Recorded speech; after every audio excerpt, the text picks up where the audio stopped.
Hello everyone. Today we will talk about how to fix the app of Roblox.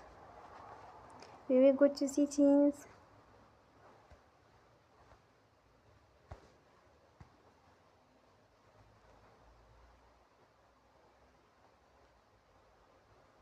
Then we click on apps.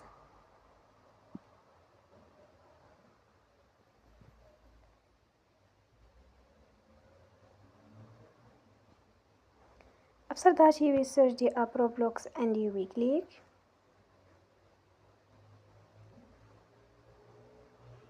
Then you will on for stop. After that you will go to storage. Then we click on clear cache. In the end, turn your phone and you will recharge your phone again. Don't forget to support us by like and subscribe. See you next time and thank you for watching.